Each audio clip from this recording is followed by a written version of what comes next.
All right. Good morning, everyone, and thank you so much for joining.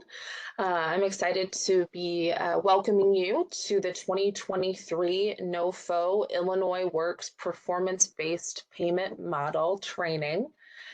Thank you all so much for taking time out of your busy schedule to join us. Over the next 2 hours and 15 minutes, you will have an opportunity to learn about the Illinois Works pre-apprenticeship performance-based reimbursement model. Just as a reminder, the target audience for this program is individuals accountable for identifying and/or completing applications for funding opportunities. So in this instance, it's for the Illinois Works Pre-Apprenticeship Notice of Funding Opportunity, or NOFO.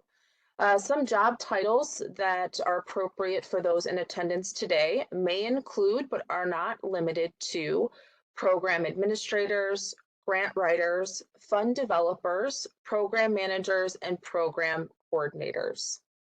My name is Christine Flynn. I'm a grant management analyst with the Office of Illinois Works, and I will be facilitating today along with my colleague, Dan Martinez. Dan, if you can introduce yourself. Good morning, everyone. Welcome to the webinar. Look forward to talking to you today. Great, thank you, Dan.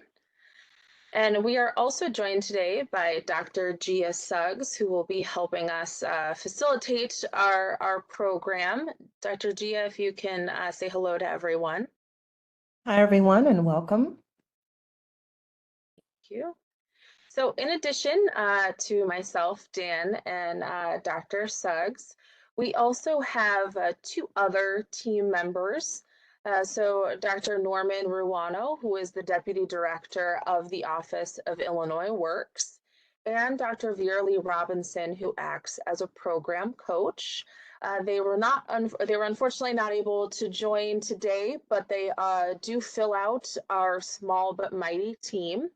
The Office of Illinois Works also has two other teams. So the Office of Illinois Works Apprenticeship Initiative, as well as the Bid Credit Program. Dan is going to do a quick review of all three of our programs a little bit later in today's session. But if you want more detailed information on those other programs, you can refer to the Introduction to Illinois Works and its program session. We offered that a little bit earlier in the month. The recording for that session is available on our Notice of Funding Opportunity page, and a link for that page is being added to the chat for you. Thank you so much, Dan. All right, so let's jump into what we're going to review today. So the Illinois Works was created as a result of Governor Pritzker's historic $45 billion capital plan and his commitment to expanding equity in the the Illinois construction workforce. I'm so used to saying Illinois Works.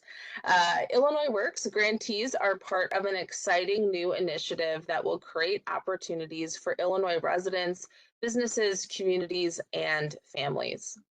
In furtherance of that goal, the Office of Illinois Works launched the pre-apprenticeship program in 2022 and debuted the program with a performance-based payment model. This model followed national best practices and is designed to fund tangible, community-focused impact.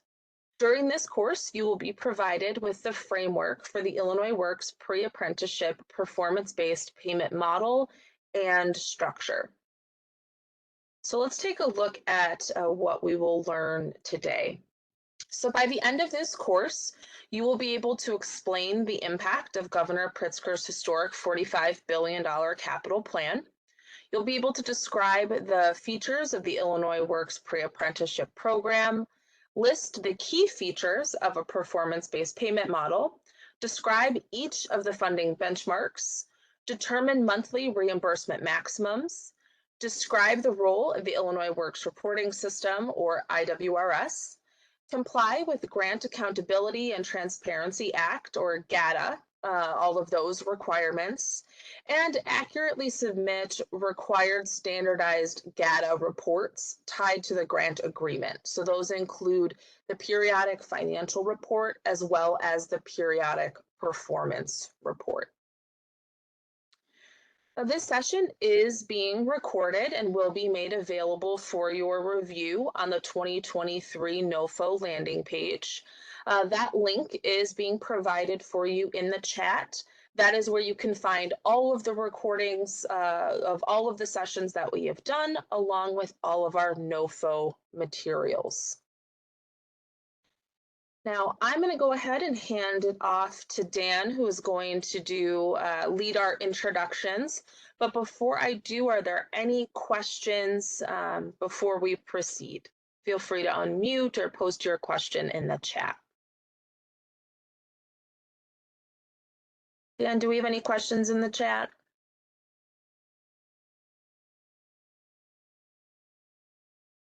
Okay. No, I'm sorry. Okay. All right. So it sounds like there's no questions. So let's go ahead and we are going to move on to our welcome and introduction. Thanks so much. All right. Well, good morning again, everyone. By the end of section 2, you'll be able to identify fellow session participants, utilize the WebEx features to fully participate in this training, and identify what we all hope to gain and learn from the session. So real quick tutorial on WebEx. For those of you who have joined us before, you'll know that we utilize this to engage with one another a little bit more. So we'll start by understanding that there's the mute and unmute button on your screen there.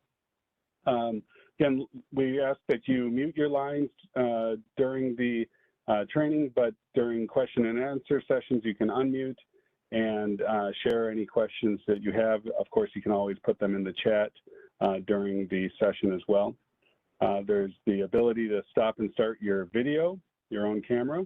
You're welcome to have your camera off, but if you'd like to join us and participate and so we can see your smiling faces, that's fantastic as well. Raise your hand and emojis. Those are two features that allow you to, again, participate a little bit more. You can raise your hand if you have an immediate question.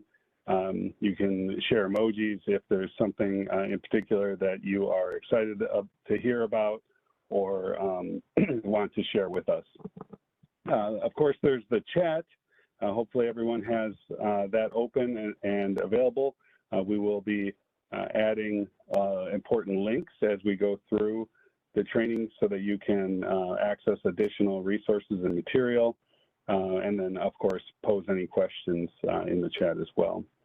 And there's also a groups function, but we do not use this feature during our trainings at this time.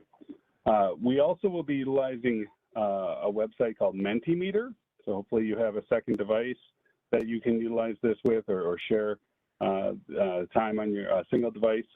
If you go to the website www.menti.com and enter the code that you see on your screen, or if you access via a direct link that was just put into the chat, you will be able to access our Mentimeter page, and we will be using this in order to fully participate and engage in the training, as well as to for you to be able to provide feedback to us. So hopefully everyone has had a chance to log in now. If you haven't, continue to do so.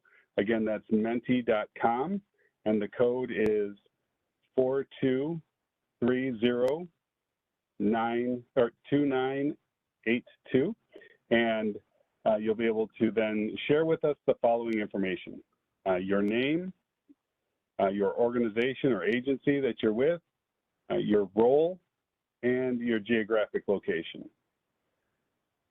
The Illinois Works Pre-Apprenticeship Program is a grantee network, and hopefully if you engage with the network, you'll come to understand how we work with one another and how the different grantees learn from one another. So it's an important part of our program that we engage, and we certainly want your engagement today. There will be several opportunities for you to utilize Mentimeter, so please go ahead and log in now and share that information. Again, you can click on a direct link that was placed in the chat, or you can go to menti.com and use code 4230-2982. So we already have somebody respond. Liz from Black Hawk College, thank you very much for being with us today. I think we have another 10 people or so that can add their information. So we'll give you an opportunity to do so.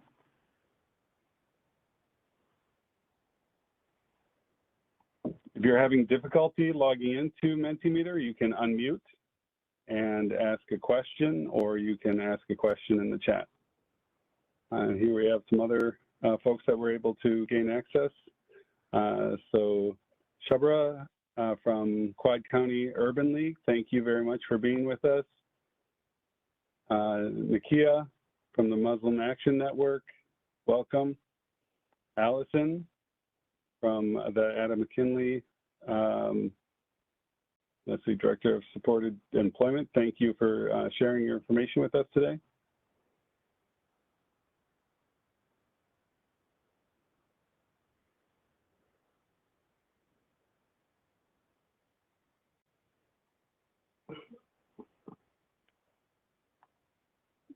Again, if you're having difficulty logging into Mentimeter, please go ahead and ask a question. We'll be happy to assist you. We do have a follow-up question in Mentimeter after this, so we will need everyone to gain access. Again, you can see it on your screen again, www.menti.com, MENTI.com. And then the code that it's going to request is 4230-2982.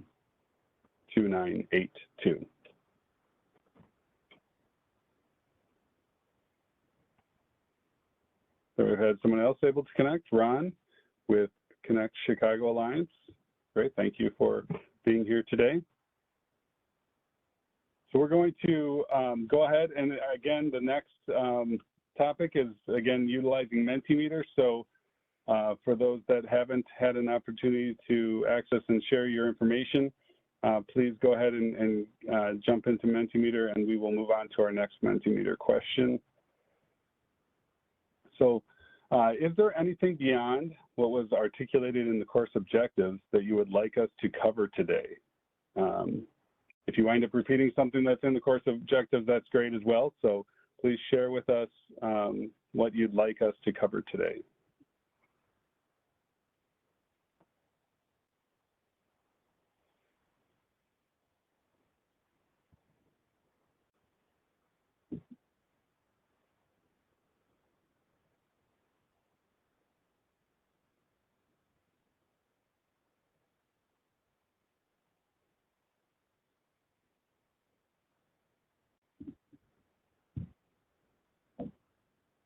Maybe it's just everything that was articulated in the course objectives. That's what you were hoping to learn. That's fantastic. We will certainly get through all of the content today. And so if you do have additional questions as we go through, you're welcome to share them with us again in the chat, or unmuting yourself during a question and answer period. So we do have one response, the challenges and best practices of a reimbursement model. We certainly will be addressing some of that as we go through. It is not an entirely unique reimbursement model, but it's important to pay attention to the details, that's for sure. Interested in learning more about the performance-based payment model so I can convey that to our finance and program staff. Absolutely. Yeah, and it's important, I think, as you prepare to, for those of you that are new, had not been a grantee of the Illinois Works Pre-Apprenticeship Program before, to understand how it operates as you, and for your entire organization to be, on the same page with how it operates. So that's fantastic. Okay, anyone else?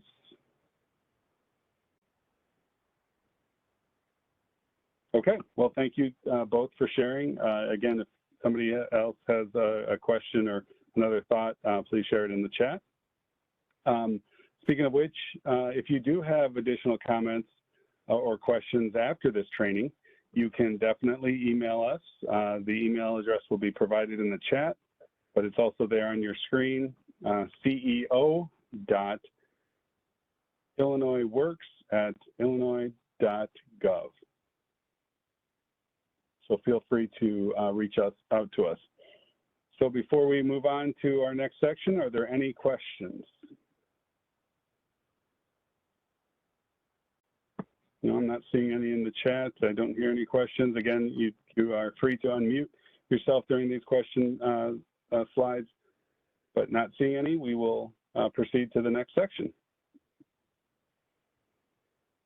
So Christine had already mentioned Illinois Works, and by the end of this section, you'll be able to explain the impact of Governor Pritzker's $45 billion capital plan, describe the relationship between the Department of Commerce and Economic Opportunity and the Office of Illinois Works, list the 3 Illinois Works key programs, describe the features of the Illinois Works pre-apprenticeship program, and identify the goals of the Office of Illinois Works.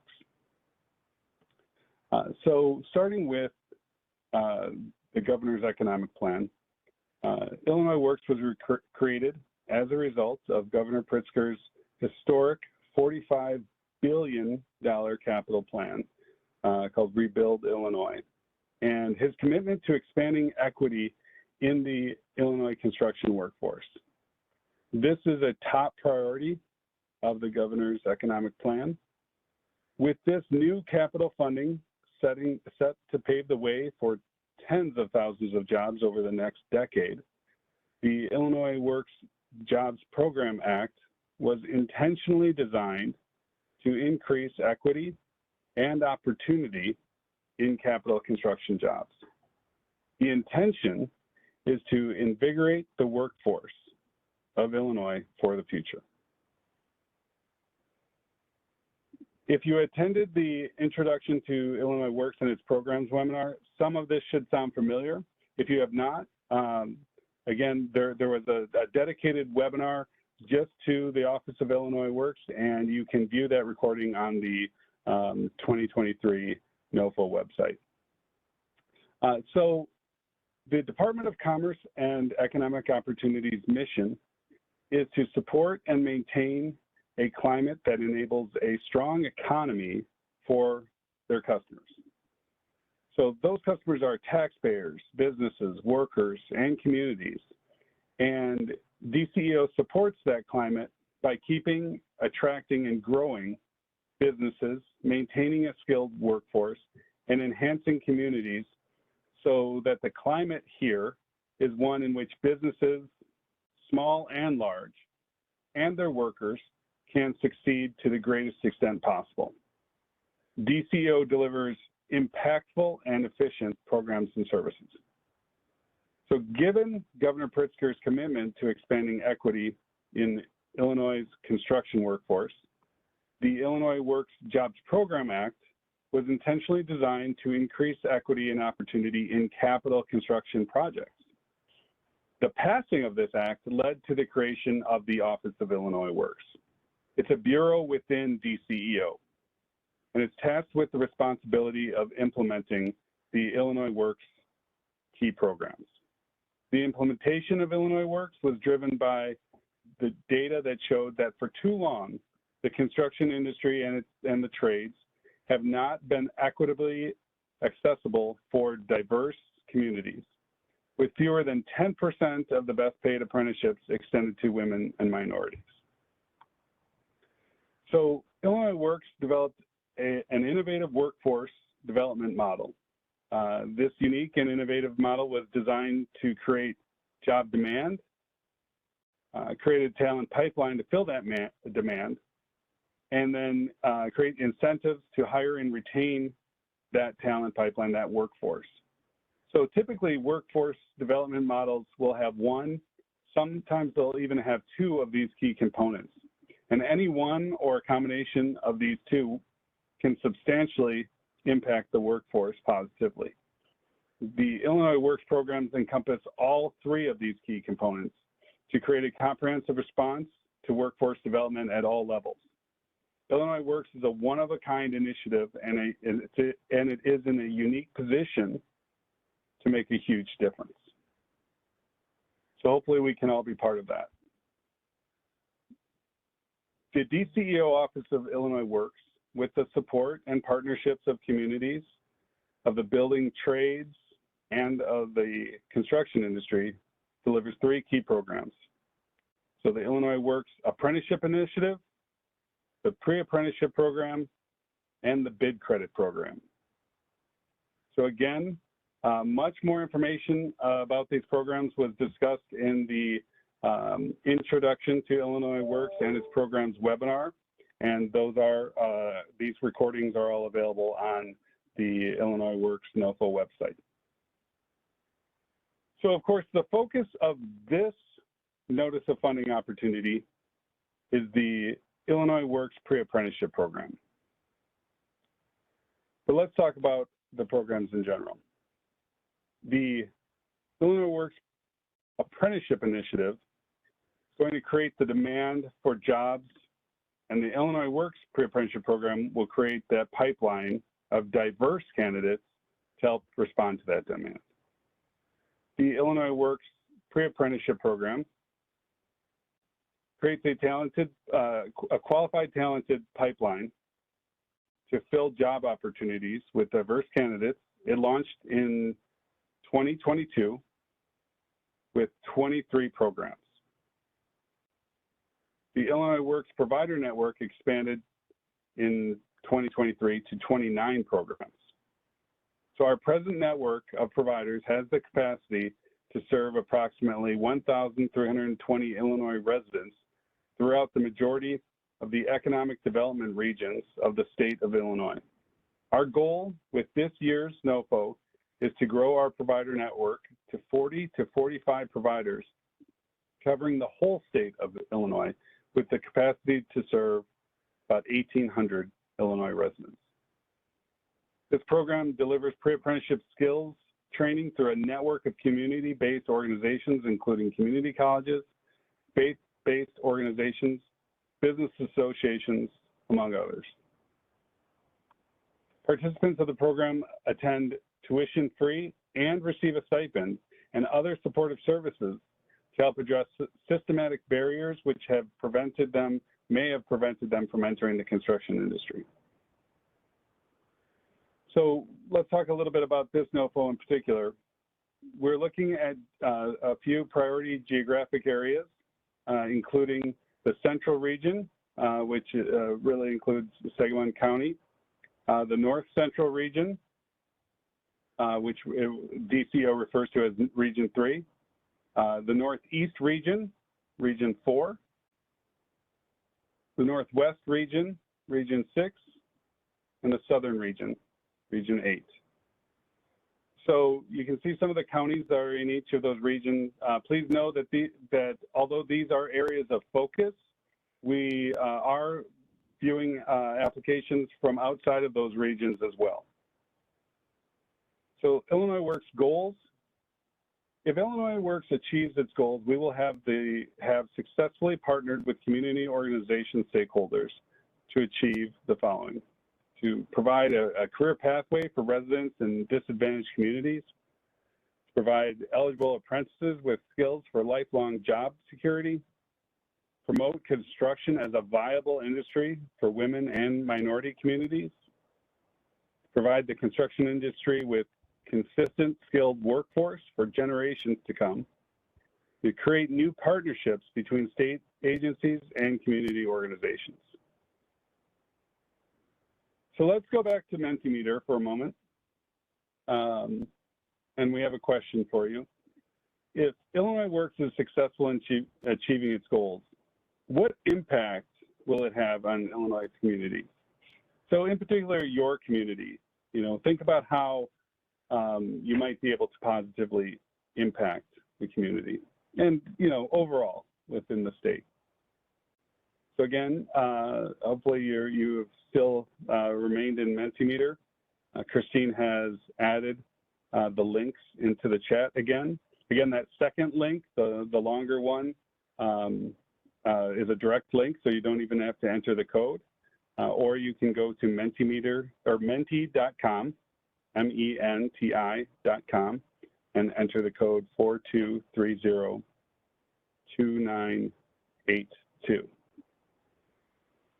So we'll actually be using Mentimeter immediately after this as well. So please take the opportunity to join, because we will need full participation for our next topic. But for right now, please go ahead and log in and answer this question.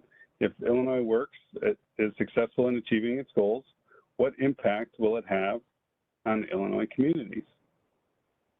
Employment opportunities, absolutely, right?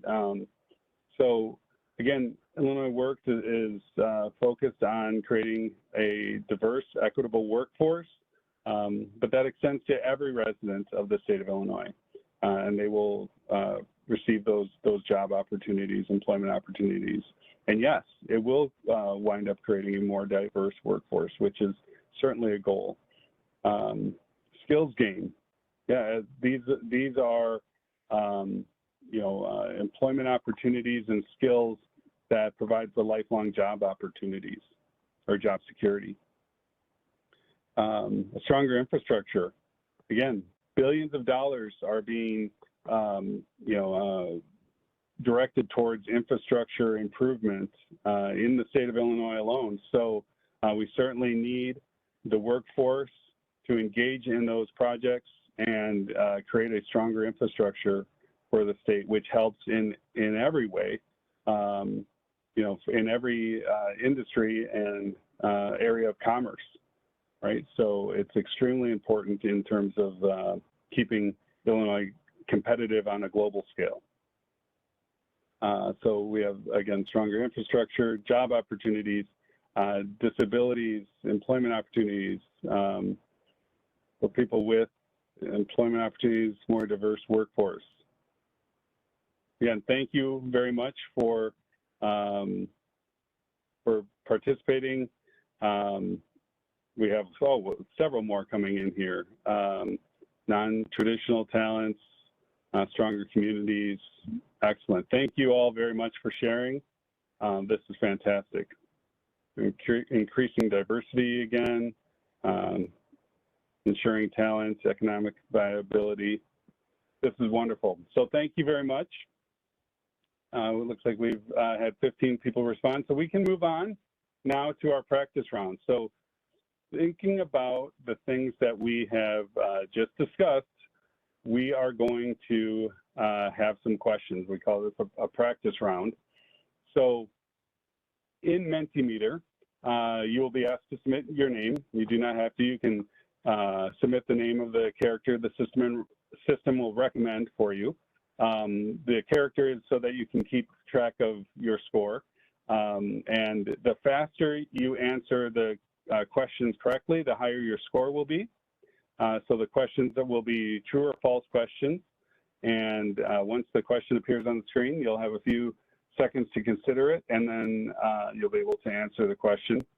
You'll have a maximum of 10 seconds to answer a question, but again, the faster you answer correctly, the more points you will earn. And then we will see a leaderboard as we go. So we currently have 3 players ready. I know we have more people that want to join us than that.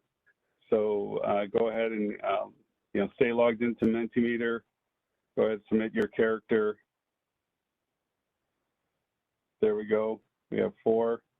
You're definitely going to want to be part of this. It's a really fun opportunity to confirm your knowledge of what we had just discussed.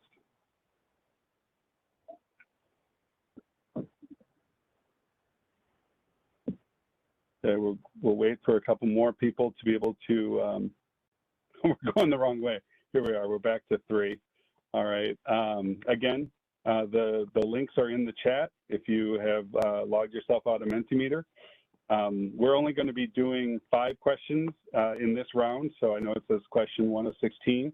We'll be coming back to this, so even after these next 5 questions, please, do not exit out of that Mentimeter screen because we will continue to utilize this as a fun learning tool.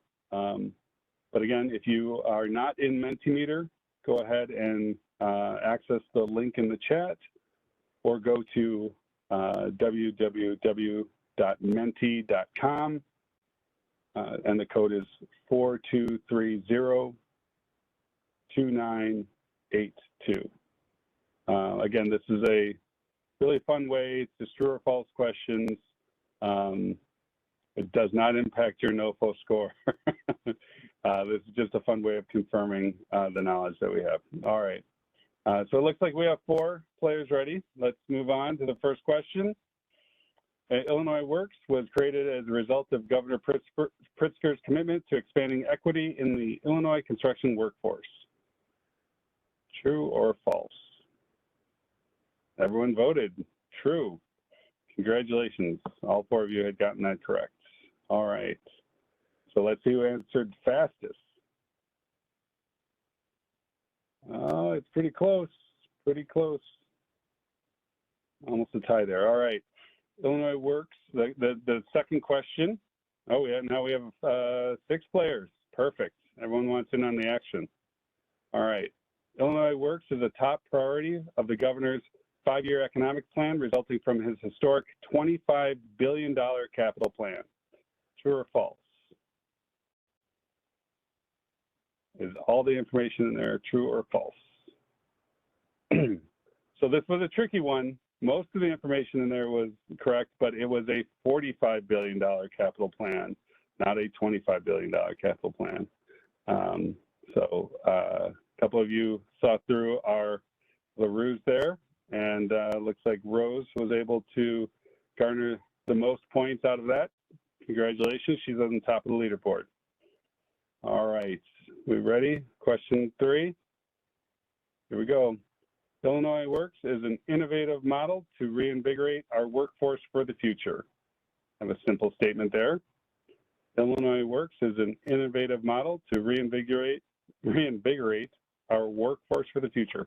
Absolutely true. Right, that's one of our goals. So let's just see who answered that fastest. Oh, it was very close. So I think Rose will stay atop that leaderboard, but there's plenty more questions, a lot of time to catch up. So here we go, question number 4. All right, the Illinois Works Jobs Program Act was intentionally designed to take advantage of the thousands of capital construction jobs in Illinois. So the Illinois Works Jobs Program Act was intentionally designed to take advantage of the thousands of capital construction jobs. That is true, yes. And there will be more to come. So there are thousands currently in Illinois, and they will continue to be in Illinois. So looks like Rose won that round, but she still has a nice lead, but she is definitely catchable. All right, last question in this section. The Illinois Works Pre-Apprenticeship Program was launched in 2022 with 23 programs. The Illinois Works Provider Network expanded to in 2023 to 29 programs. Is that true or false? Absolutely true. Wow, you guys were paying attention. A lot of details in that question. All right. Oh, it looks like we lost our scoring. Here's our scoring. You're going to be able to see where we are for this. Oh, I think that's the end of the practice round. So we'll have to see who won that round when we come on to the next practice round. But for now, are there any questions regarding this section covering the Office of Illinois Works? Again, feel free to unmute yourself and ask a question. If you have any questions, they can be asked in the chat as well. All right. If not, we can move on to our next section, the Illinois Works performance-based reimbursement model, and I will hand things over to Christine. Awesome, thank you, Dan. So in this section, we are going to really get into the nitty-gritty of our performance-based payment model. So by the end of this section, you will be able to list the features of a performance-based payment model, describe each of the funding benchmarks, explain the role of the Illinois Works grant manager, determine the monthly reimbursement maximum, describe the utility of the monthly compliance report and payment worksheet, and explain how to earn carryover credits. So let's go ahead and jump right in. So the Illinois Works pre-apprenticeship program utilizes a performance-based payment model. The performance-based payment model utilized by Illinois Works is rooted in the belief that grant funding should be based on an organization's tangible impact in the community. Illinois Works is motivated to produce real change in Illinois, which has driven the implementation of a performance-based payment model to complement the existing state of Illinois reimbursement model. So these two models work together. So the combination of performance and allowable expenses dictate that reimbursement. So before we kind of get a little bit deeper, I just want to get an understanding of where you're all at with your experience with the performance-based reimbursement model. So if you can jump on over to Mentimeter for me. So again, that's going to be the same Mentimeter we were just in playing that game. And if you can just let me know if you've had experience managing a performance-based reimbursement model before. So just so I can get an understanding of kind of where everyone stands, if you could please help me out with that. So it looks like we have 5 responses right now. Okay, so we're kind of, all right, okay, so we were kind of split initially, and now it looks like more of you have not really experienced this before, which is totally fine. This is a new model for DCEO, and I know this is kind of a growing model in this space. So let's go ahead and talk a little bit more about it, so you all can kind of understand where we are coming from. So this will be a transition for many of you. As we just saw, we have kind of the majority of you have not experienced this before. And like I said, this is new to DCEO as well. Illinois Works was kind of the first program that was launched with this model. So for those of you who shared that you are familiar or you have worked with this type of payment model before, and even for those who have not, I'm sure that there is a reputation that you associate with this model. So using Mentimeter, if you can please let us know what are some of the adjectives that you might use to describe a performance-based payment model. So what kind of reputation kind of precedes this model? That will help me understand kind of what perspective you have at this point. Okay, outcomes. Absolutely. Outcomes are important for our model. You know, we are looking at kind of that tangible result. So we'll talk about what outcome metrics we look for. Let's see, data-driven, absolutely. These are definitely data-driven. Participant progress, yes. So our model is really focused on that tangible impact, on making a real change. So that is demonstrated by data, and that is through that participant progress. And we have outcomes, performance driven, yes, out focus, participants progress, data driven. Yeah, so all of those definitely are related to our model. And given that many of you have heard or even experienced these types of models, it's understandable that there might be some questions or a desire to get additional information prior to you responding to our NOFO. So you will find that there are some components of the Illinois Works model that are going to be familiar. So you're going to see some of those items that you just added there, but there are some really large key differences that make our model separate from others that you may have experienced before. So the Illinois Works performance-based model has been structured to leverage the accountability component of a performance-based model while creating a structure that provides additional funding opportunities.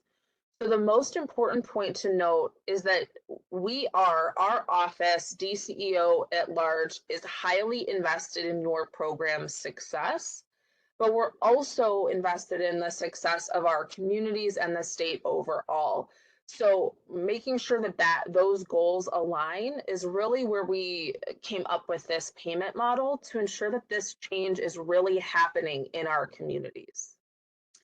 So on your screen, you can see our kind of payment model and how our performance-based payment model and how allowable costs in the existing state reimbursement structure come together.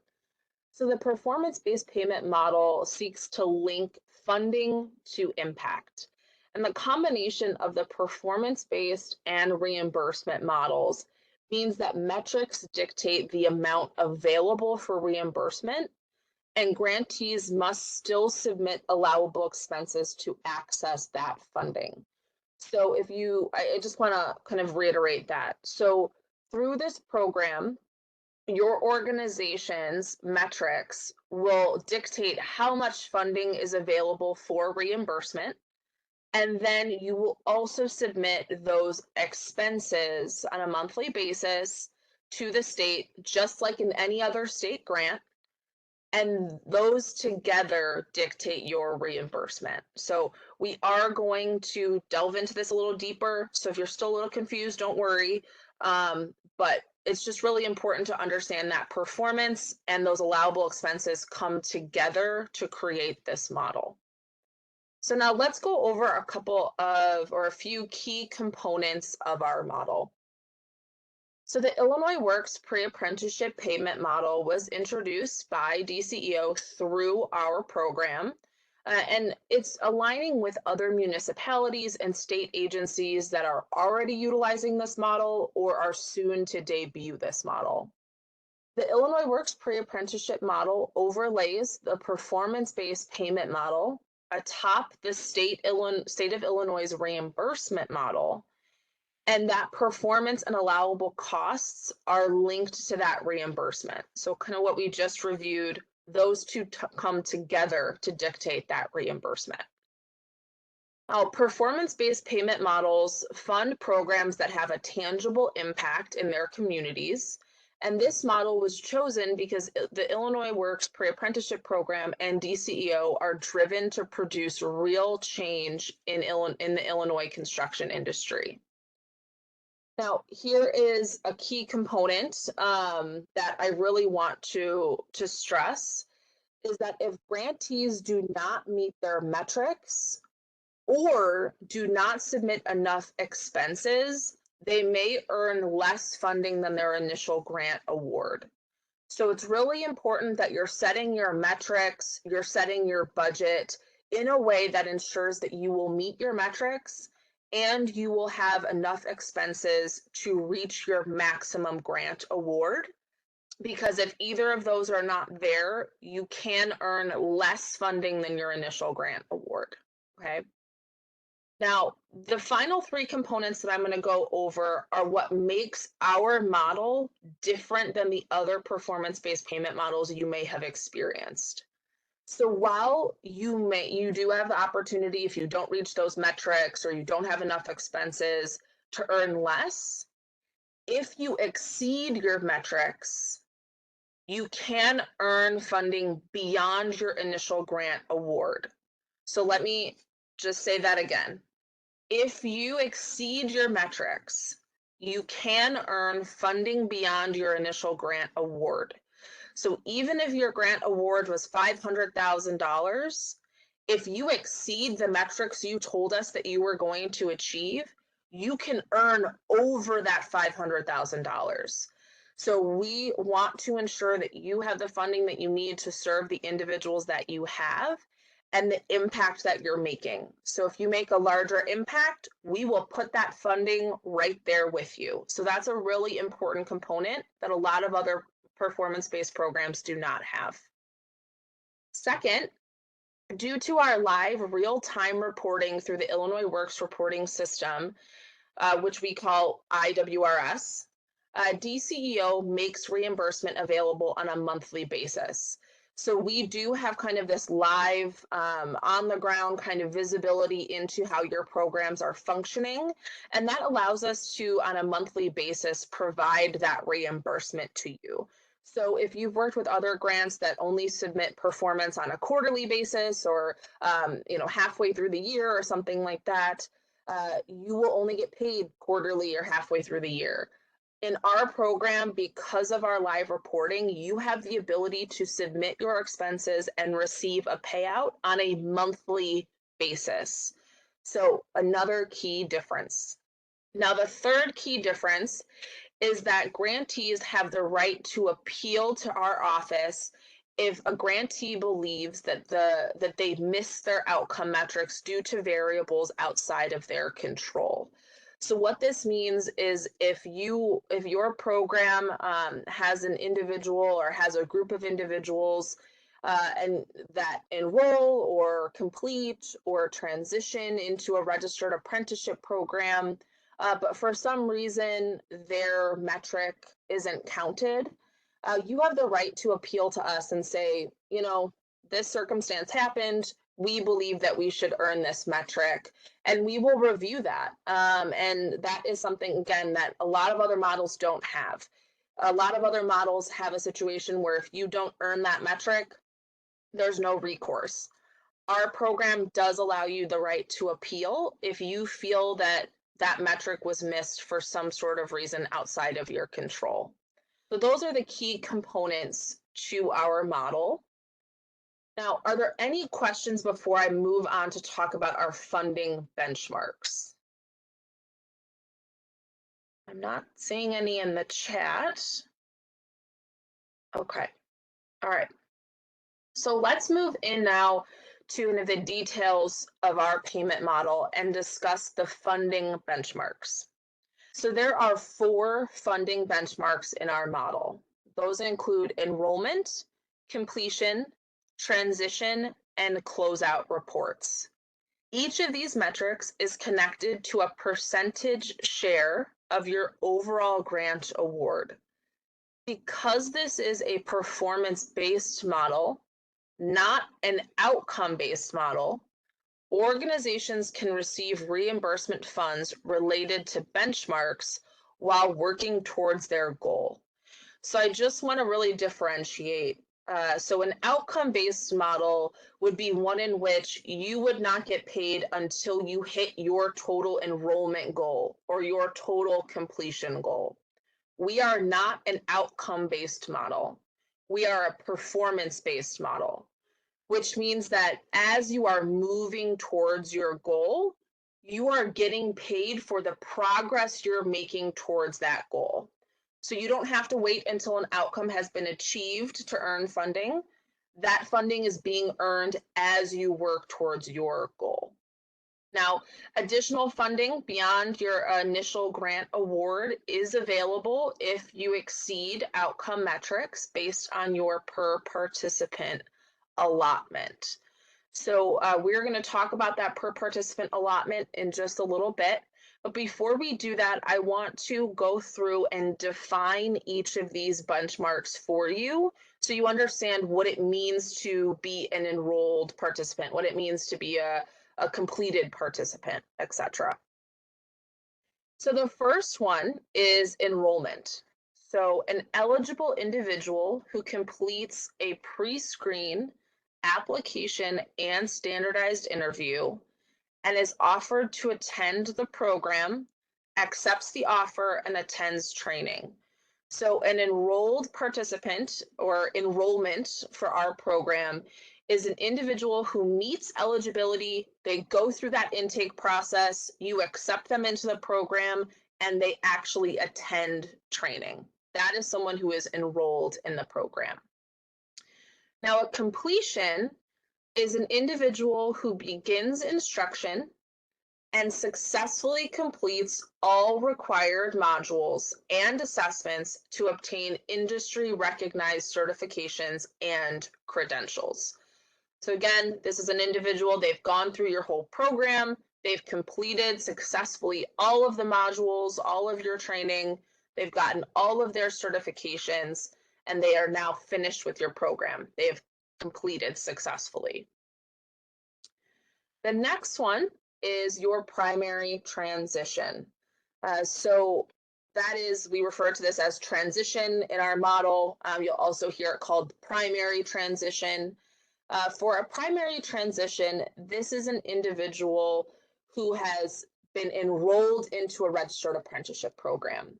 But beginning this year, we've actually divided this into two pieces. So the first piece is a primary transition preliminary. So this means that a graduate of an Illinois Works pre-apprenticeship program has applied for a construction-focused DOL registered apprenticeship program. So again, this preliminary stage is they have applied for a DOL registered apprenticeship program. Now, the second piece of a primary transition is called a final primary transition. And that is when a graduate has actually enrolled in or has been sponsored into a construction-focused DOL registered apprenticeship program. Now, the reason that we split this metric is because we wanted to ensure that this was not tied just to enrollment. We know that at times it can take a while for a participant to enter and actually be accepted and enrolled into a registered apprenticeship program. So we wanted to ensure that each of our organizations was receiving that initial credit for helping that individual apply and go through all of those application requirements. And then the final primary transition is just making sure that that program is staying on with them and helping them get through that enrollment process and actually get into the registered apprenticeship program. So it's a way that we can kind of provide credit before kind of that final transition as well. And then our final benchmark is closeout. So the goal of the Illinois Works pre-apprenticeship program closeout is to verify the completeness and quality of data entered in IWRS. So beginning in 2023, Illinois Works will utilize a rolling closeout process, which will culminate at the end of each grant year. So each month, myself and Dan, the grant managers from Illinois Works, will verify enrollment metrics. During the closeout process, we'll conduct a final review to ensure that all of the enrollment, all of completions, transition information is provided for each program participant. So again, I just want to kind of clarify, each month your grant managers, if you were to be awarded this grant, will look at each of those enrollment metrics, your completion metrics, and your transition metrics, and we will verify them. So this allows us to know that these in fact did take place. You've met all of the requirements for each of those levels. And then at the end of the year, we'll do a full review. So this will culminate in January of the following grant year. And once completion for each participant has been verified, grantees will then receive closeout funds. So that's about 10% of your overall grant funding. So again, we will verify on a monthly basis throughout the year. Then in January of the following grant year, we do a final review, make sure that everything has been verified. We have all of the correct metrics. And if we have all of the correct metrics and all of your data is in the system, you will receive your closeout funds. So that final benchmark will be achieved. So as I noted earlier, each of those 4 benchmarks is associated with a percentage share of your overall grant award. So enrollment is 25% of your grant award. Completion is 30% of your grant award. Primary transition is 35% of your grant award, and 10% is to your closeout reports. So each outcome metric must be verified through data entered into IWRS, which is our database. However, unlike enrollments, which are verified by information each grantee provides to us, completions and transitions require third-party verification. So what that means is that a completion verification would require that we have post-assessment scores, so testing scores for whichever credentials you're offering. We would need a copy of each of those credentials. So that can include an NCCER certificate, a Trades Future MC3, an ICCB certificate, OSHA 10, First Aid CPR.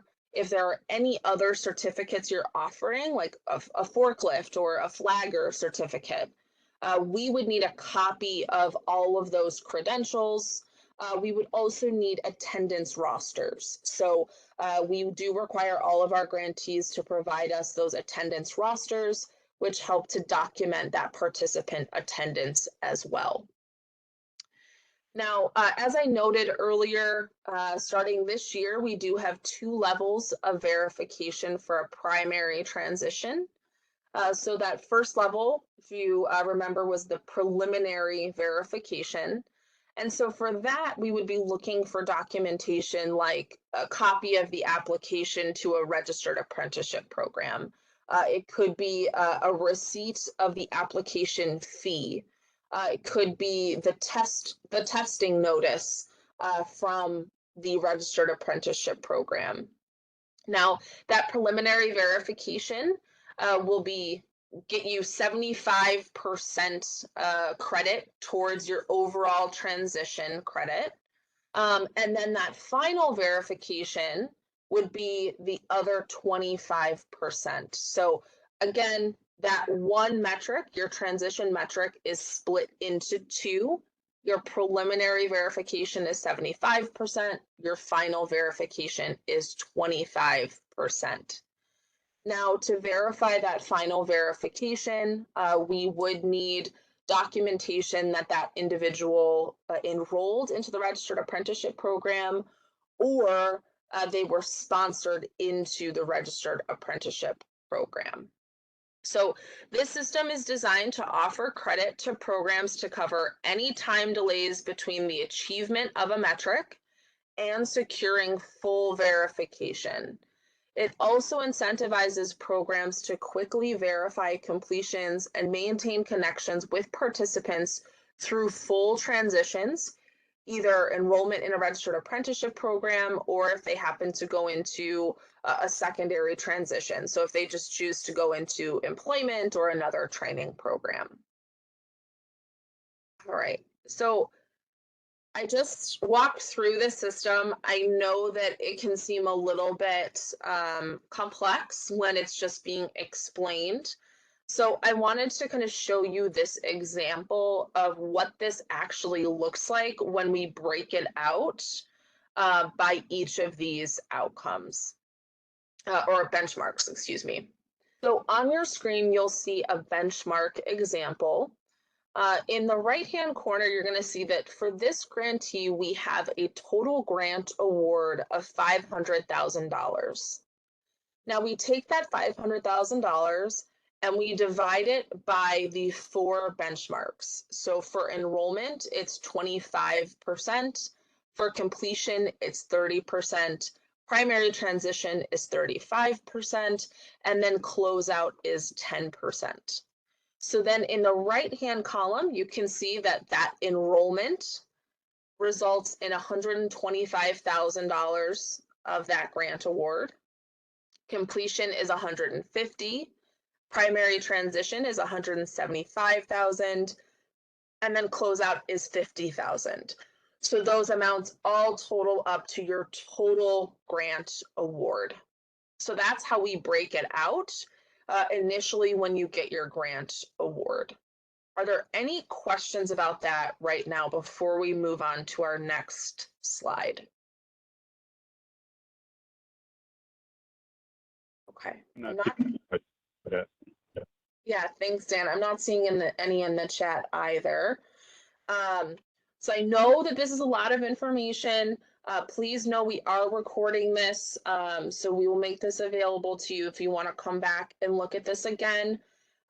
But please do, if you have a question, please let me know. I'm happy to walk through this. Okay, so once we have the breakout to those 4 benchmarks, we take our next step of determining a per participant allotment. So this is the dollar amount allotted for each participant's outcome metric, but it's only for enrollment, completion, and transition. Because if you remember, that 4th benchmark, which is closeout, is completely based on your data entry, your provision of documentation to us. It's not based on your participant actions. So when we talk about a per participant allotment, we're only looking at enrollment, completion, and transition. And the per participant allotment is the result of the funding benchmark percentage divided by the funding benchmark participant goal. So what that means is we take, so say we're looking at your enrollment, and we have $125,000 associated with that enrollment benchmark. And then you would tell us, we plan to enroll 50 individuals. What we do is take that $125,000, we divide it by 50,000, or I'm sorry, we divide it by 50 participants, and that's how we're able to determine your per participant allotment. So as you enroll individuals, we can say, okay, you've enrolled 10 participants. That means we take 10 times your per participant allotment. And that's how we determine how much we can pay you out on a monthly basis. So let's look at our proposed work plan. So you can see that on your screen right now. This is attachment 1 in the notice of funding.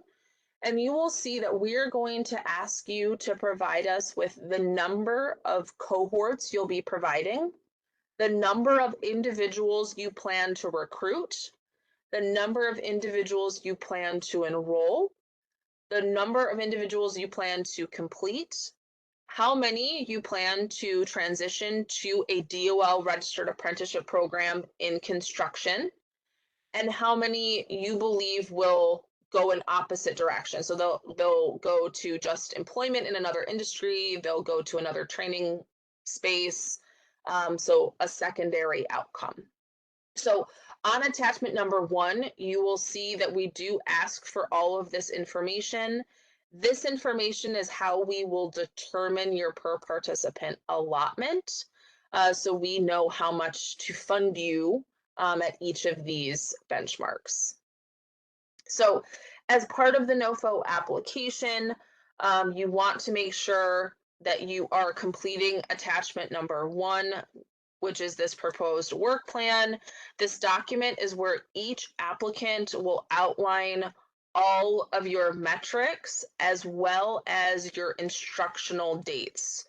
So we're going to ask for how many people you're going to serve, how many will be completed, how many will transition, but we'll also ask you on what timeline will you be doing this. So when will you actually be offering this instruction to these individuals? Okay, so on that attachment, you are going to see a form that looks similar to the one that is on your screen right now. And I'm just going to go through quickly kind of what each of these mean so you understand what we're looking for on this form. So when we're asked for the total number of recruited, that means the number of individuals who are interested in the program and have provided their contact information to be contacted for enrollment. So how many people have you actually talked to about this program? An enrolled participant is an individual who completes a pre-screen, an application, a standardized interview, and is offered to attend the program and actually attends training.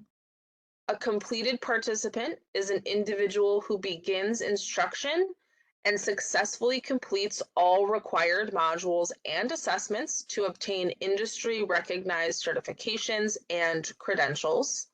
A primary outcome transitioned participant is a graduate of the Illinois Works Pre-Apprenticeship Training Program who has applied and has been accepted to a DOL registered apprenticeship program, or who has applied and is on the waiting list for a DOL registered apprenticeship program.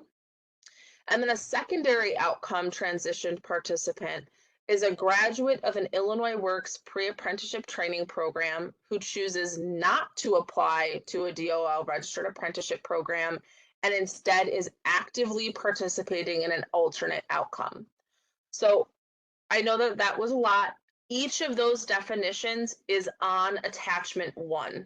So if you didn't capture all of that, don't worry. On attachment 1, we define each of these terms, and the definitions I just gave you are on that sheet. So if you need to reference back to those. So let's talk about our key outcome metrics for our program. So these metrics are what will be used to determine the overall grant award and the per participant allotment we discussed earlier.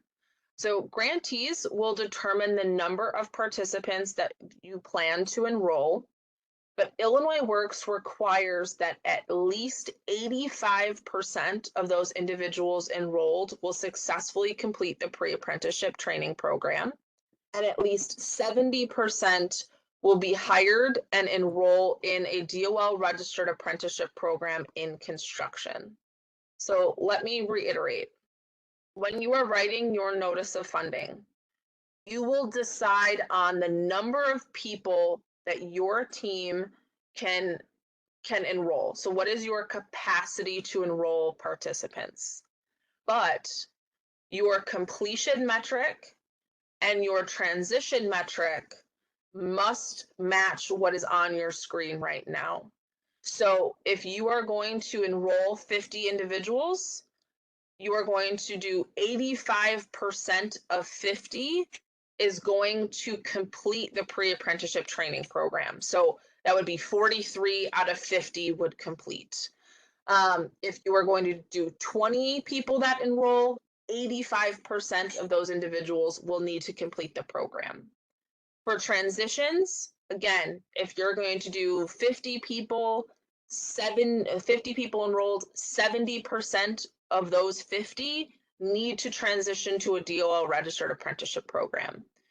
So really, you are just choosing that enrollment number, and then your completion and transition are dictated by these outcome metrics. Are there any questions on that?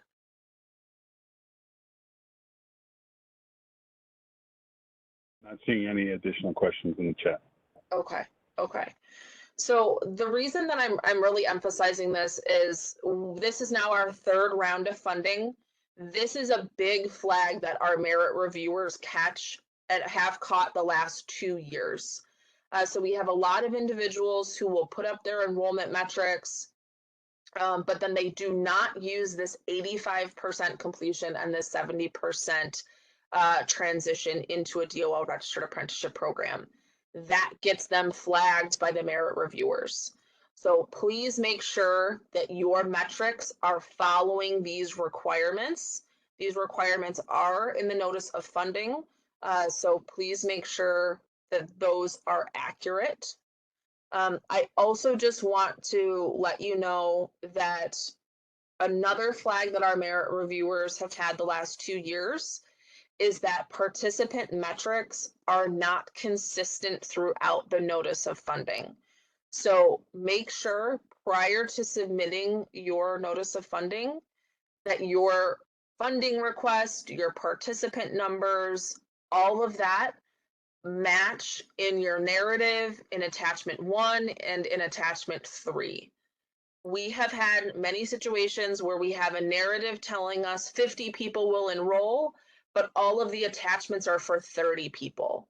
That is a very quick way to get a flag and a lower score with the merit reviewers, because those inconsistencies speak directly to capacity of your organization. So is the organization serving 30 or are they serving 50?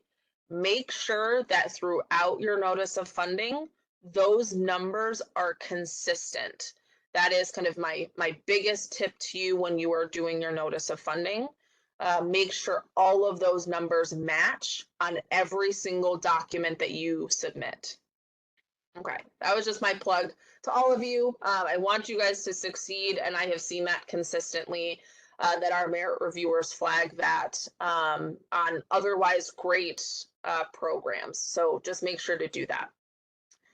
So let's now talk about the role of the Illinois Works Grant Manager. So each grantee will be assigned an Illinois Works Grant Manager. The Illinois Works Grant Manager is primarily accountable for monitoring grantee performance.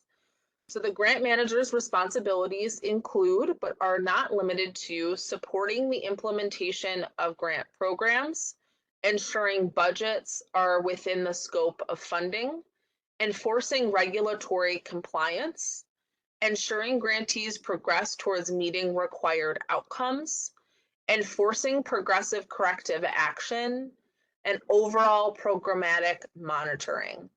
So the Illinois grants managers play an important role in determining reimbursement for each of our grantees.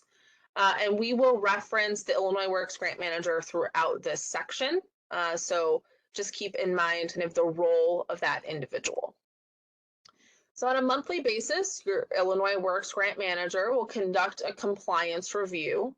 And during this process, they will review all participant metrics, so enrollment, completions, and transitions.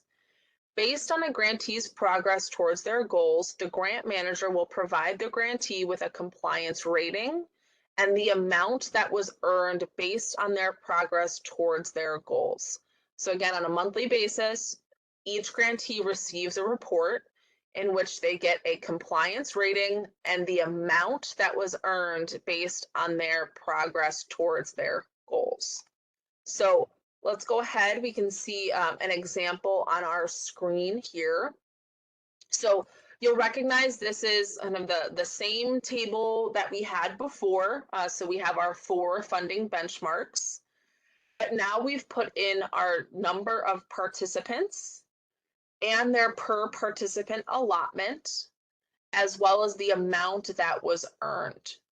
So as I said earlier, the per participant allotment is the amount that is associated with that funding benchmark divided by the total number of people that you plan to enroll, complete, or transition.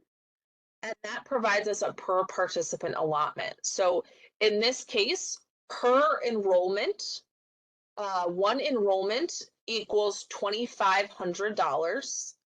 So in this example, our grantee has enrolled 15 participants, and as a result, they have earned or unlocked $37,500.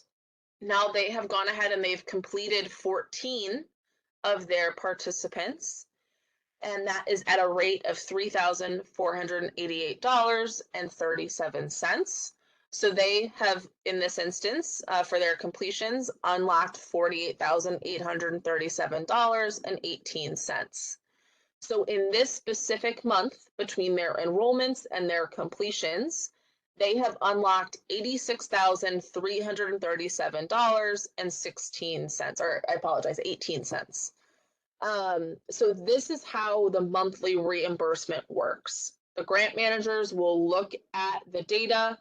They will see how many individuals have been enrolled, completed, or transitioned. They will multiply those numbers by the per participant allotment to determine how much has been earned that month based on your performance as a grantee. So any questions about that before we move on? Let's see. We do have a question from Dr. Rivera. So is there a list available to NOFO applicants of approved DOL apprenticeship companies? So that is a really great question. So we do not have a specific list. However, on our Illinois Works pre-apprenticeship program webpage, we do have a heat map tool. You can locate where your program is, and then on that map, there are you can see all of the registered apprenticeship programs around your location. So that map is extremely useful if you want to utilize that. Another tool I would suggest is actually through the US Department of Labor. They have a website that's called Apprenticeship Finder. You can put into that apprenticeship finder that you're just looking for construction DOL apprenticeship programs, and then you can put in a city or a state, and it will give you a list of all of those registered apprenticeship programs. So those would be the two resources I would suggest taking a look at, and those are the resources we also provide to our grantees for acceptable apprenticeship programs. So that's a great question. All right. Was another question in the chat. It was referencing the scoring of the NOFO with regard to geographic regions. And so I would just encourage the individual to review the bidders conference webinar on the NOFO webpage.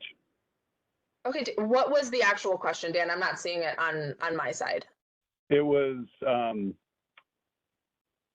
I represent a nonprofit in Chicago. Would our proposal be weighed differently since we're not in a geographic priority region? Yeah, so great question. So it would be weighed slightly differently, just because we are trying to prioritize those areas, but it by no means does that mean that you wouldn't get an award, or you wouldn't be scored fairly or anything like that. So please still apply. We really still are looking for programs throughout the Chicagoland region. We're looking for programs that are serving additional populations as well. So even if you're in a location that is not maybe a priority geography area, you may be serving one of our priority populations. So women, individuals of Asian descent, veterans. So please still do apply, submit your documentation, and we would hope that you can outline a great program for us, because we are still looking for programs across the state. So please don't take that as a deterrent. All right. So great. So let's jump into how we communicate compliance ratings and findings. So as I said, on a monthly basis, your grant manager will review your data and your metrics. And once an overall progress rating is determined each month, each grantee will be emailed 2 monthly reports. So again, we're going to look at your progress towards each of your goals. So your progress towards your enrollment goal, your completion goal, your transition goal. And then based on that, we determine kind of what progress you've made. So that can be, good progress, excellent progress, poor progress, inadequate progress, whatever that might be. And then we will provide you with a monthly compliance progress report and a monthly compliance payment worksheet. The Illinois Works Grant Manager is primarily accountable for program monitoring, including the monthly compliance review. And Illinois Works Grant Managers will conduct these monthly compliance reviews to ensure that grantees are adhering to program expectations based on the grant agreement and the approved work plan. So the monthly compliance progress report will provide each grantee with an overall progress rating.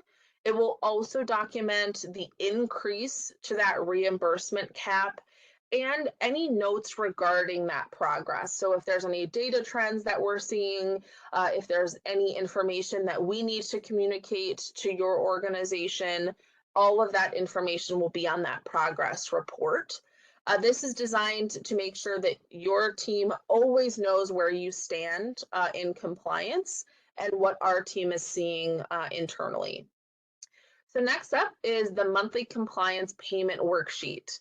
So this is an aggregate worksheet that outlines the total number of enrollments, completions, transitions, and this report will provide grantees with a detailed outline of your custom performance-based payment funding formula. So again, this sheet's going to show you exactly how we break out your grant award, your per participant allotment for each metric, and then it will give you your overall numbers so you can track on a monthly basis how much has been earned. So let's go ahead and look at an example of a monthly compliance payment worksheet. So you can see on your screen here, this is just an example of kind of a faux grantee here. But you can see all the way to the left, we have our enrollment metrics. So each month you'll see how many enrollments were counted. And then all the way at the bottom of that first column under enrollment, you'll see the total number of enrollees. And then you'll see two columns over the total that has been earned through that enrollment metric so far. And then that repeats under completion, under primary transition, and under secondary transition. So this document gives you visibility into what has been earned on a monthly basis. It gives you information into how much has been earned under a single metric. But then all the way over at the right, you can also see the total funding that has become available on a monthly basis, as well as the total amount that is available year to date. So you will always know how much funding you have available to submit your expenses against, right? So this will grow throughout the year as your performance continues, as you enroll, complete, or transition more individuals. This reimbursement maximum is what we call it, will grow and ideally will hit or exceed your initial grant award amount. So again, this is a monthly document that we get out to our grantees so they always know how much money is available to them, and so that they know what metrics we are tracking, what metrics they've earned credit for. Now, let's talk about the appropriate use of funds. So as with any grant funding, funds must be used for the purpose of implementing the Illinois Works pre-apprenticeship program. The specific allowable grant costs were set forth in the applicable NOFO and the Illinois Works pre-apprenticeship program rules. So all allowable costs must comply with 2 CFR 200. So that is a law that kind of outlines what is acceptable for funding under state grants generally. But the NOFO will also outline exactly what is allowable for this grant. So please refer to that section in the NOFO, and you can get more information on kind of what funds are acceptable. Some common questions that we've gotten are around personnel. Personnel for this program is an acceptable expense. Equipment for this program, so if your program needs to buy tools, PPE, if you need to get certain equipment, that's allowable. Rent, so if you are renting a space, if you are going to be utilizing a section of your existing building, those are allowable expenses. A big one is stipends. So each program is legally required to offer stipends. So ensure stipends are in your budget as well. Wraparound services or barrier reduction funds, you might know them as, those should also be in there. Those are allowable costs. So refer to the NOFO for more, but those are some big ones that you want to make sure are in your budget. So finally, I'm going to talk about carryover credit. So as many of you know, if you work in this field, registered apprenticeship programs can take time to enroll an individual into their program. So due to the timing of programming and cycles of registered apprenticeship program enrollment periods, it is possible that you'll have a participant who will attend training in one grant year, but they don't actually complete or fully transition until the following grant year or beyond. Now, as a result of that, Illinois Works debuted the carryover credit this year, and that carryover credit will be provided to grantees for their pre-apprentice or graduates related outcome metric if a completion or transition takes place within the same grant agreement as the original enrollment. So carryover credits are outcome metrics and reimbursement credit earned by grantees in their second or third year based on the completion or transition of a participant or initially enrolled in a previous grant year. So I just want to break that down. So when you are initially applying, you are initially applying for a 1-year grant. So everything in your documentation, in your attachments, in your narrative should outline your plan for January 1st, 2024 through December 31st, 2024. However, if your program during that first year has great performance, so you meet your metrics, you come close to meeting your metrics, you will be offered a renewal. So there are up to 2 renewals that you can earn based on your performance. And as long as you have an active grant award with us, so you're in your second year or your third year, you can earn those carryover credits. So again, I just really want to reiterate, this is a 1-year grant, but it does have the option that you can earn renewals for 2 more years. So you could stay with us for up to 3 years if you run your program really well. And you would not have to go through this NOFO process for 2 more years, essentially, if you have good progress in your first year. So that is what a carryover credit is, and kind of the benefit to our system as well. A lot of other grants don't offer those kind of automatic renewals. So we are going to go ahead now and do our practice round. So if you have logged out of Mentimeter, please go ahead and jump back in. Dan, if you could put that Mentimeter code and link back into the chat for us. So please go ahead and jump into Mentimeter, and we are going to be able to finish up our practice round and see kind of who was in the lead. I know last time we had kind of a, we had to skip over our scoring. So let's see who's going to be in the round. So it looks like we have 4 players. I think we can get a couple more players. All right, so we have 5. I don't know about you guys, but I love these little logos in this little game. So let's see. So we have 6. Okay, so let's go ahead and get started. So we have 6 players joining us. All right, so we're going to do some true and false questions or statements again. So the first one is, the performance-based payment model seeks to link funding to impact. True or false?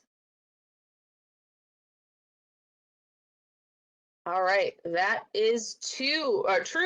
Sorry. So that is 2 of you said true. So that is absolutely true. The payment model seeks to link funding to impact. So who is going to be in our lead? So it looks like Rose. Great job, Rose. I know you were on the leaderboard earlier as well. So next up, there are 4 funding benchmarks: enrollment, completion, transition, and closeout. Is that true or false? There are 4 funding benchmarks.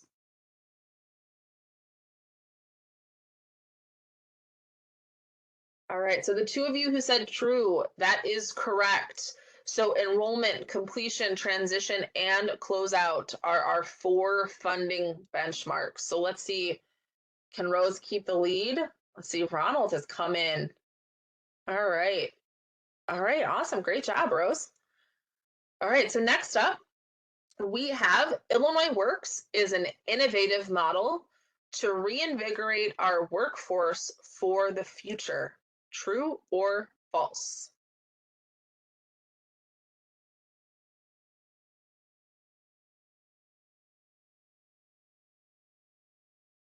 True. Yes. Good job, everyone. Yes, that is true. All right, so let's see.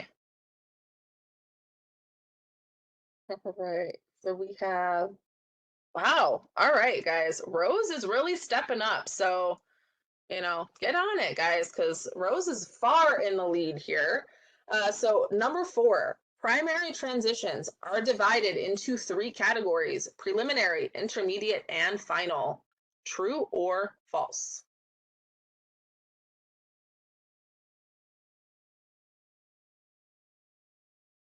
That is false. Yes, it is only divided into 2 categories, so preliminary and final.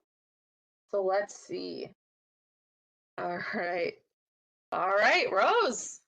Good job. All right, and this is our final question for this section. So carryover credits are earned when a grantee exceeds their enrollment goals. True or false?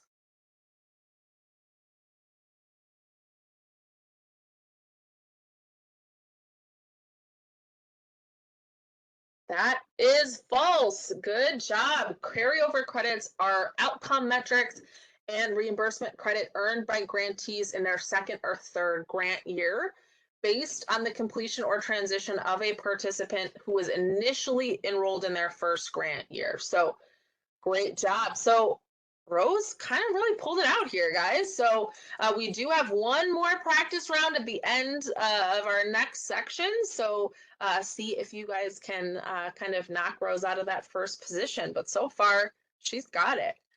So we are going to go ahead and take a break. But are there any questions before we take a break? Feel free to unmute or put your question in the chat.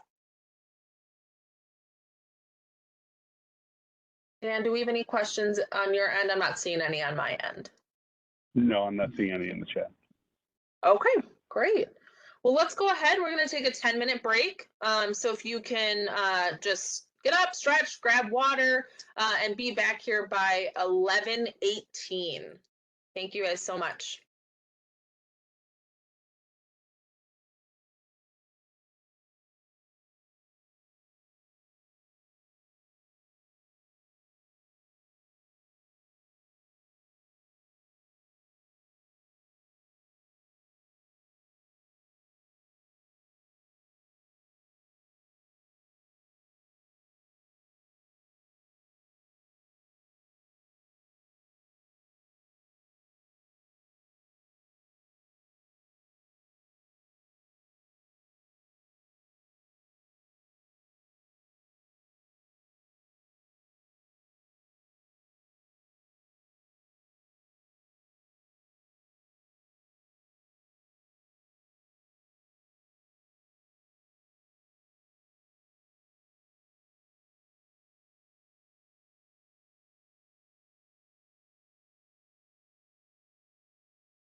All right. Well, welcome back, everyone. I hope you had time to get up and stretch, enjoy the break. We're running a little ahead of schedule, so that's good. We'll hopefully get some extra time back in everyone's day. But we would like to cover our next section now, data management and reporting.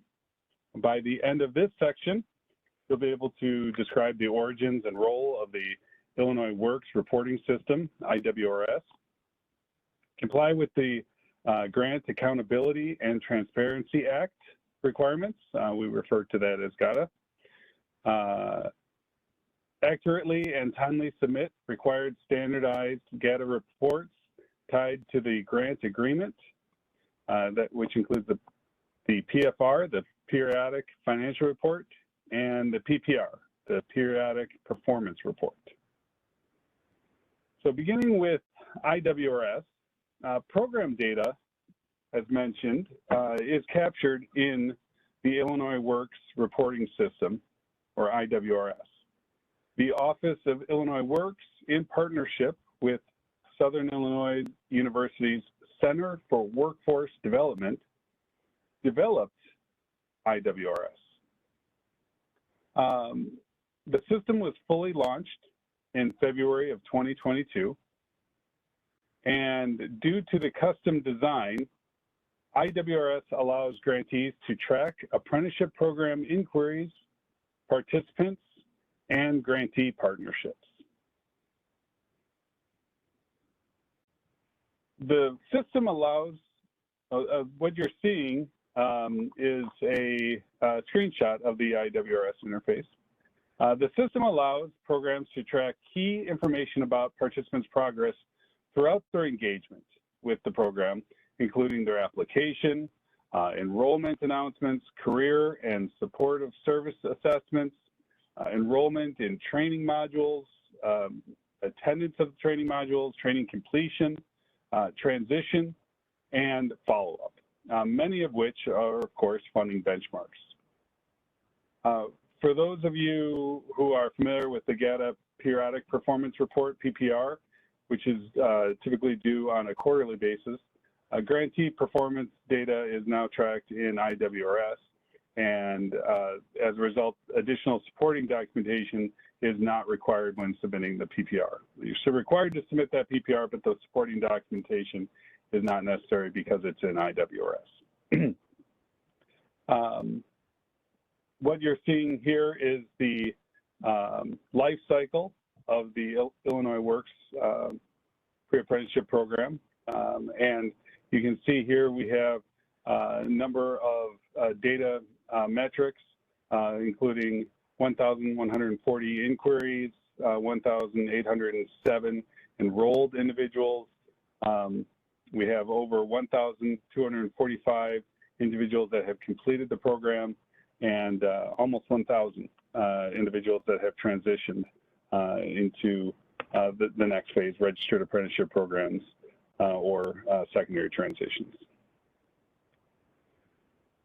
So given the nature of a performance-based model, data entry is much more labor-intensive and time-intensive than programs you may have experienced in the past. Accurate and timely data entry is a cornerstone for reimbursement. And this goes back to one of the questions I think somebody had, or one of the thoughts somebody had at the beginning in terms of what they hope to learn. And if there's something that can be taken from this, it is that the data entry is critical to your success in this grant. Again, not only is it labor intensive, so you have to budget for that and account for that in your staff and personnel and provide accurate attention to that data entry, but it also, very severely impacts the financial reimbursement portion of the model. The grantee renewal process, as established in GATA and explained in the Notice of Funding Opportunity, for each Illinois Works grant year, grantees have the opportunity to renew their grant 2 times. So including the initial grant year, the 2 additional renewals allow grantees to implement the Illinois Works Pre-Apprenticeship Program for a maximum of 3 years before having to reapply through the merit-based competitive process. So in the fall of each grant year, Illinois Works will alert grantees that they have been invited to renew their grant agreement. Grantees will be invited to renew based on their program performance. The performance threshold to qualify for renewal will be provided to grantees in August of each grant year. Grantees invited to renew will be asked to submit a grant renewal application. This application may include a grant application form, a proposed work plan for the next grant year, proposed curriculum, staffing plan, marketing plan, a program improvement plan. We're always interested in continuous improvement, updated budget, and any additional state required disclosure forms. So additional forms or information may also be requested by Illinois Works if deemed necessary. So again, your application currently would be for 1 grant year beginning January 1st, 2024 and running through December 31st, 2024. All programming must take place during that year, and renewals are not guaranteed, and they are based purely on performance during the previously stated grant period. The Office of Grants Management, OGM, is the liaison between Illinois Works and the Illinois Office of the Comptroller. It is OGM's responsibility to establish grant agreements, process budget modifications, accept and approve GATA required forms, as mentioned, the PPR and the PFR, review and approve grantee expenses, and submit approval of disbursement to the Office of the Comptroller based on a grantee's reimbursement maximum and approved expenses. So I've mentioned a couple times a couple of reports from OGM.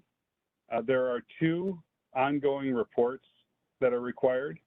They are the Periodic Performance Report, PPR, and the Periodic Financial Report, PFR. So the Periodic Performance Report, PPR, is a standard, uniform, statewide performance progress reporting format that's used by all state agencies to collect performance information from recipients of state grant awards. The PPR is typically due on a quarterly basis within 30 days of the end of each quarter, but it may be subject to a different reporting requirement, such as monthly. It'll be outlined in your grant agreement. Grantee performance data is tracked in IWRS, and so as I mentioned, any additional supporting documentation is not required for the PPR submission for your Illinois Works Pre-Apprenticeship Program grant. The Periodic Financial Report, the PFR, is a standard uniform statewide financial reporting format that's used by all state agencies to collect financial information from the recipients of state grant awards. Unless statutorily exempt, as documented in the Catalog of State Financial Assistance and the Uniform Grant Agreement, UGA, all grant awards are subject to periodic financial reporting. So the PFR is how Illinois Work grantees submit expenses on a monthly basis for reimbursement. Again, Christine kind of walked through how it's almost like a 2-layer model where you achieve reimbursement maximum capability through your performance, and then you submit for reimbursement through the state. The PFR and expenses are due no later than 30 days after the end of each month. So more information about these reports and other grantee resources can be found on the GATA resource website. We will put the GATA resource site link in the chat, and you'll be able to access it then. You can also watch a session recording of a recent GATA training for new state applicants where GATA pre-qualification and reporting requirements for grantees were highlighted. And that is also on our NOFO website. Let me make sure we can share the GATA website with you. Here we go. I'll put that in the chat.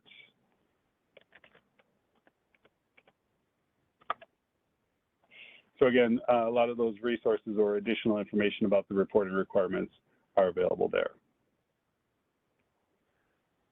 So some best practices. Some best practices to assist you. You want to ensure outcome metrics are realistic for your organization. And if you're unsure, move toward lower metrics, knowing that if you exceed those, you can earn additional funds and grow in future years with a potential reward. So those refer to things like instead of trying to accomplish 3 cohorts in your first grant year, you look at maybe 1 cohort or 2 cohorts. Or rather than attempting to enroll 50 participants and then be subject to the completion and transition requirements that Christine had talked about for all 50, possibly submit your grant application with a reduced number of 30 or 40 enrollees, and then the required completion and transition numbers based off of that. Plan now for a data entry coordinator. You may already have 1 or 2 data entry coordinators, and that's great. But if you do not, those roles definitely need to be filled. Again, you know, they're the cornerstone of ensuring that not only is your program running smoothly and the data captured in IWRS as required by law, but also it's the only way that you can receive financial reimbursement. Plan now for a financial team or an individual who will manage all the financial reporting and GATA requirements. So if you're experienced with working with Office of Grants Management, if you have other State of Illinois grants through DCEO, then you should be familiar with those reportings. And otherwise, you want to make sure you have a full understanding of that. And again, the link that was shared with you in terms of grantee resources, you'll want to view a lot of the trainings and prepare yourself for those requirements. Plan now for post-instruction follow-up. So transitioning into a registered apprenticeship program is the ultimate goal of this program. And it requires quarterly follow-up and support for 1 year after the instruction ends. So again, this is very different from maybe other pre-apprenticeship programs in the previous few decades where the goal was for an individual to complete training. That is part of the Illinois Works model, but only one part of it. In fact, the largest part of it is transitioning into a registered apprenticeship program. And as we've discussed today, we understand that that can take, you know, sometimes even more than 12 months. And then ensure that you have not only that data entry coordinator, but a different individual that is able to learn IWRS and understand the data entry requirements to be able to check on that data as well.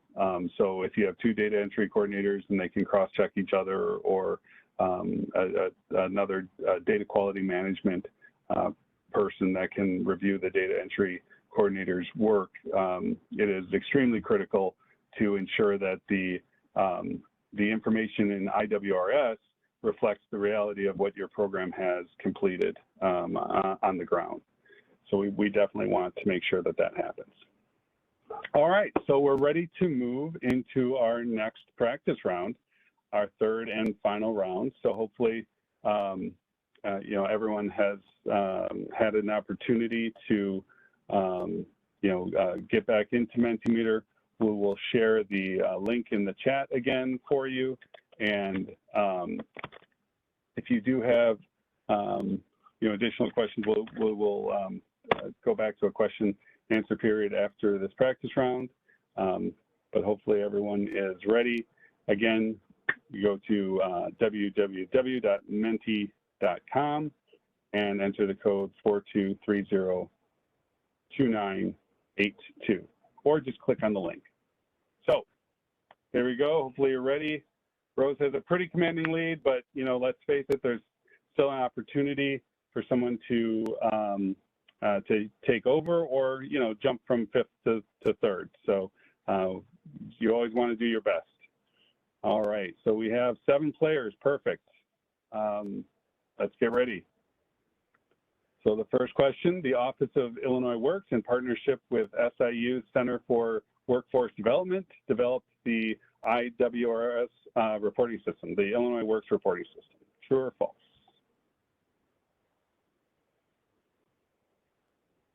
That is absolutely true. Correct. Thank you. I know we have 6 or 7 people on, but only 2 were able to answer there. If you're unable to answer, just jump back in under a different character there and continue playing along with us. You can still see if you can become the fastest to answer on an individual question. So there's always, you can take the individual wins as you go. So second question: IWRS allows grantees to track pre-apprenticeship program inquiries, participants, and grantee partnerships. True or false? IWRS allows grantees to track pre-apprenticeship program inquiries, participants, and grantee partnerships. It is true. Absolutely. There's a lot of data that is legally required for us to have and to be reported. So it's an extremely critical portion of the program. So see, there is a chance to gain some ground on Rose. All right. Grantee performance data is tracked in IWRS. As a result, additional supporting documentation is not required when submitting the PPR. That is the periodic performance report. That is true, right? IWRS retains all that performance documentation, so it is not necessary when you're submitting the PPR. All right, it's anyone's game here. We have 2 questions to go and a very, very close race. So, number 4, given the nature of performance-based model, data entry is easier and less time-intensive than most programs you may have experienced in the past. So given the nature of this being a performance-based model, data entry is easier and less time-intensive. That is definitely false. That is, the wording may have tripped you up. I think everyone knows that data entry is going to be critical, and it is something that a lot of times gets overlooked. So please be sure to give that its due diligence there. All right, and our 5th and final question coming up here. All right, the Office of Grant Management, OGM, is the liaison between Illinois Works and the Illinois Office of the Comptroller and approves grantee expenses. True or false? Does Illinois Works approve your expenses, or does OGM? That is true. Illinois Works dictates the performance-based reimbursement, but the Office of Grants Management actually approves the expenses. So we had a very close race. You guys did a great job. I appreciate everyone that participated. A big congratulations to Rose. Fantastic job. You were right there from the start, so I appreciate everyone that participated. Great job for everybody. All right, as I mentioned, we do have an opportunity to ask any final questions here during the webinar, and then if you have questions afterwards, you can always email them to us. Again, our email address is ceo.illinoisworks, or ilworks, I'm sorry, at illinois.gov. So right now, I'm going to turn the microphone over to Gia to walk through the final portion of our webinar. So please be sure to stay in Mentimeter. I should have mentioned that, and we'll be able to gain some feedback. So thank you. Thank you both to Dan and Christine for facilitating this program today. And thank you to all of you for all of your participation and engagement. We would absolutely love to hear from you.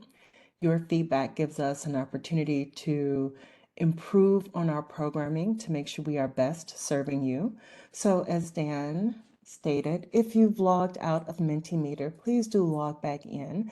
This will only take a moment for you to give us some feedback.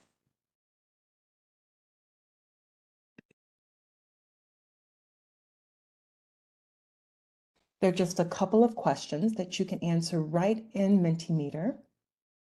And again, you can either log into menti.com and put in the code, or just click on the link that's provided in the chat and just answer a handful of questions for us. The first one is, please share your views on this training by rating the following statements, from 1 being the lowest and 10 being the highest. To what extent did this program meet your expectations? How likely are you to attend a seminar similar to this one in the future? And how likely are you to recommend this training to others? So if you could just take a moment and respond to these questions.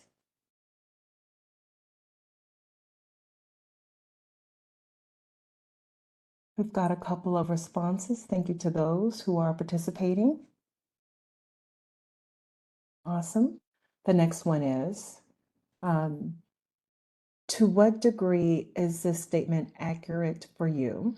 This course was relevant to what I wanted to learn about this subject matter.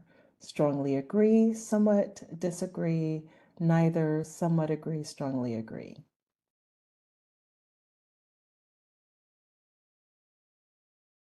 Thank you. Other feedback? Thank you.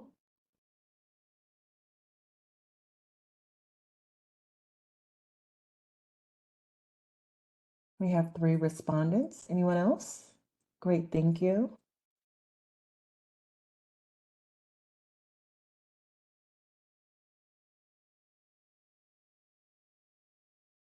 Six respondents, thank you.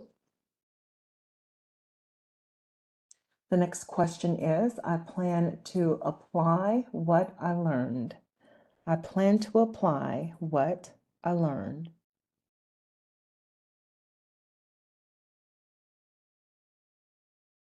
We have 3 respondents, thank you.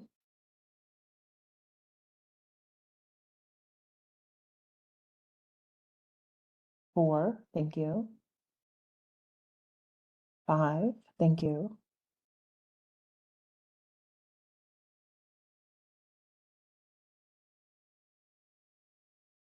Okay, this is actually an open statement question. What improvements might you recommend?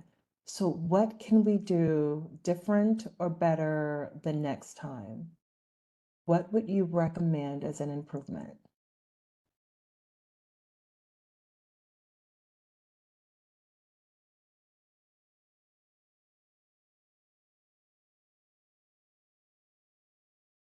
Just one respondent, thank you.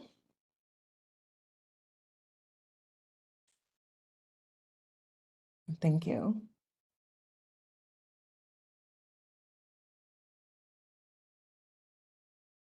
Any other thoughts or feedback regarding improvements?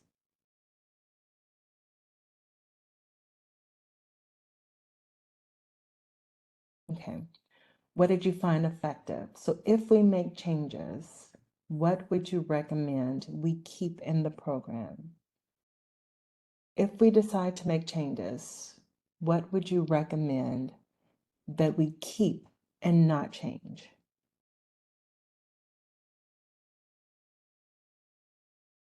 Any thoughts? The game, absolutely. We can definitely keep that. Actually, it was participants' feedback that has kept the game in the program thus far. So it's often appreciated. Anything else? All right, we do have one last question. And while you are responding to the last question, I am going to invite Christine back to tell you a little bit about our next NOFO webinar. And the last question is there anything else about this course you think we should know? Is there anything else you think we should know? And while you are responding to that, Christine, if you would like to share, please, about our last program. I don't know if we can put that link in the chat or not. I know we hadn't planned to do that. But Yeah, I'll turn it over to you. yeah, thanks, Gia. Yes, so this is the fourth session in this series. We do have one more, which is the Illinois Works NOFO Developing Partnerships. That will take place on August 22nd. It begins at 9:30 a.m. And that is really focused on how to build relationships, how to build partnerships, but also the partnership requirements that are part of our program. So if you have taken a look at the NOFO, if you were part of the Bidders Conference, you know that this program is really designed to be kind of a comprehensive kind of wraparound program. And so we fully expect that very few programs are able to meet all of the requirements on their own. And as a result, these partnerships are extremely important and also required of our program. So again, that is August 22nd at 9:30 a.m. And let me go ahead and see, I believe, oh, actually, Dan put that right there in the chat for us already. So if you have not registered yet, please go ahead and do so. And if you are looking for any of our other recordings, those are also all up on the 2023 NOFO. And I believe we are at the end of our session. Actually, we have a question in the chat. Let me see, from Liz. When will the bidders conference recording become available? That is a good question. Let me check on that. Let me check with our partner and just see what might be delaying that. Let me just guess it's going to be up this week, but let me look into it and then we'll post it as soon as we can. Yeah, sorry about that. All right. Thank you, Elise. Thank you, Liz. All right. Are there any other questions that we can answer before we log off today? Okay, I'm not seeing any others. So as long as you finished your evaluation, you are free to go, and we gift you back some extra minutes from your day. So thank you all so much for attending, and have a good rest of your week.